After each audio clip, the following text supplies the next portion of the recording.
हमारे सभी YouTube family को बहुत बहुत जय जय श्री सीताराम। जैसा कि हम सभी को ये मालूम है कि महाबली हनुमान जी के भक्त जब कभी विकट समस्या या परिस्थिति में फंस जाते हैं तब उनके पास सिर्फ दो ऑप्शन होते हैं।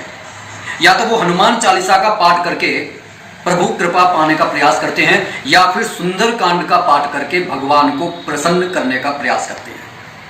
दरअसल आज मैं सुंदर कांड के विशेष महत्व से आपका परिचय करवाना चाहता हूं। जो विद्वजन है, अगर मेरे से कोई त्रुटि हो जाए तो कृपया नासमझ जानकर मेरे को माफ कर दीजिएगा और मेरी त्रुटि में सुधार कर दीजिएगा। मैं बताना यह चाहता हूं कि सुंदर कांड का हर एक व्यक्ति के जीवन में महत्व क्या है। हर एक व्यक्ति, चाहे वो अडानी हो, चाहे अंबानी हो, चाहे फिर कितना ही गरीब हो, वो बहुत अच्छे से सुखपूर्वक जी भी सकता है। और अगर उसके पास एक वो चीज नहीं है तो चाहे कितना ही पैसा हो, वो वहां पर भी इस तरीके से जिएगा जैसे कि संसार में सारे दुख का वजन उसने सह रखा है। तो बात मैं ये कहना चाह रहा हूं कि आत्मा रूपी राम अपनी शांति और स्नेह रूपी प्रेयसी भार्या सीता से बिछड़े हुए हैं। सारे संसार में दरअसल हर व्यक्ति कुछ ना कुछ पाने के बाद भी भटक रहा है। बहुत कुछ है उसके पास में, नई गाड़ी चाहिए, गाड़ी ले ली, लेकिन थोड़े दिनों में उसका वो मतलब जब तक पाना चाहता है तब तक तो उसे खुशी होती है, लेकिन दिन में, 2 दिन में, 15 दिन में वो खुशी चली जाती है। इसका मतलब असली सुख वहां पर था नहीं। कोई आप विशेष किताब पढ़ना चाहते हैं, आपने उसके लिए पैसे इकट्ठे कर लिए कि वो महंगी है, दुकान से जाकर ले भी आए, लेकिन उसके बाद में जब किताब पढ़ लिया तो हो सकता है कि अब वो धूल फांकने लगे।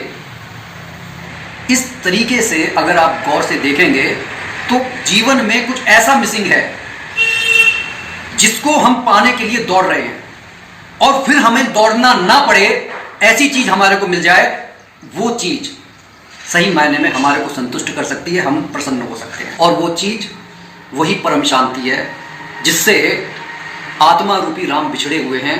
और वो जो शांति रूपी सीता हैं, जब तक उनकी प्राप्ति नहीं हो जाती तब तक आदमी भटकता रहेगा। मन रूपी चंचल बंदर, ढेर सारे वानर सहायता करने के लिए तैयार है, लेकिन माया रूपी जो अथाह सागर है उसको लांग पाना किसी के बस की बात नहीं है। यहां तक कि भक्ति रूपी हनुमान भी अपने होश खोकर, अपनी शक्ति को बुढ़ाकर वहां पर बेबस से बैठे हुए हैं। लेकिन तब अनुभव के जानकार जिन्होंने अपने जीवन में अपने अनुभव का जो संचय करा है, जो ज्ञान का संचय करा है, वो जाकर उस भक्ति रूपी हनुमान से क्या कहते हैं कि पवन तनय बल पवन समाना, कि पवन तनय बल पवन समाना, बुद्धि विवेक विज्ञान निधाना। कौन सो काज कठिन जग माही, कौन सो काज कठिन जग माही, जो नहीं होई तात तुम पाई। कहने का यह अर्थ है कि बस एक बार व्यक्ति को यह विश्वास हो जाए कि भक्ति में अथाह शक्ति समाई हुई है, एक बार भक्ति करने के बाद में इस जीवन में ऐसा कुछ भी नहीं है जो हम प्राप्त ना कर सकें, क्योंकि भक्ति हमारे को सब कुछ देने में सर्वसमर्थ है। उस समय सारी निराशा का अंत हो जाता है और सुख रूपी सूरज का उदय होता है। एक युवा वर्ग को चाहिए क्या? आज के युवा को यह शिक्षा दी जा रही है कि अच्छी से अच्छी नौकरी करो, अच्छे से अच्छा पैसा कमाओ, लेकिन वो किस चीज से दूर भाग रहा है? क्योंकि घर के जो बड़े बुजुर्ग हैं, जो जामवंत रूपी, जिन्होंने जीवन में अनुभव को संचय किया है, वो उसको स्वयं जिस सॉल्यूशन के पीछे भागना चाहिए वो चीज नहीं बता रहे। वो सिर्फ ये बता रहे हैं कि आप पैसे के पीछे भागो, और पैसे के पीछे भागने के बाद में सिर्फ और सिर्फ अशांति मिल रही है।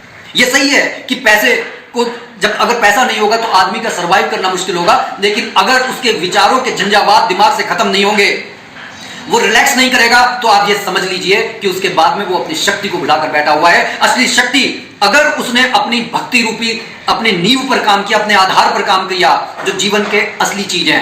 दरअसल जीवन और मृत्यु हमारे हाथ, इसे कहना चाहिए जन्म और मृत्यु हमारे हाथ में नहीं है, लेकिन जीवन किस तरीके से जिया जाए ये हमारे को अपने बच्चों को सिखाना होगा। और ये सिर्फ वो जामवंत रूपी जो हमारे घर के बड़े जने हैं वो सिखा सकते हैं, क्योंकि बच्चा जो एक कुम्हार के घड़े की तरह होता है, जिसे आप जैसा तपाकर बना देंगे उसका जीवन भी उसी तरीके से घटने लगेगा। दरअसल हमारे मन को ये मानना पड़ेगा कि भक्ति से बड़ी कोई शक्ति नहीं होती। उस समय सबसे बड़ी बात ये होगी कि हम किसी भी संकट को ये कह सकेंगे कि तू क्या चीज है, वो जो ऊपर बैठा हुआ भगवान है ना, उससे बड़ा तो नहीं है। कहने का ये अर्थ है कि मैं तो उसकी उंगली पकड़कर चल रहा हूं, किसी भी संकट के बस में इतना नहीं है कि वो मेरे व्यक्तित्व को, मेरे अस्तित्व को खत्म कर सकेगा, क्योंकि उसकी रक्षा करने के लिए भगवान मेरे ढाल बनकर खड़े हुए हैं। और उस समय भक्ति रूपी हनुमान के लिए माया का ये अथाह समंदर छोटी सी ताल तलैया बनकर रह जाएगा। और अशोक वाटिका में बैठी हुई सीता रूपी शांति के मध्य, किसके मध्य?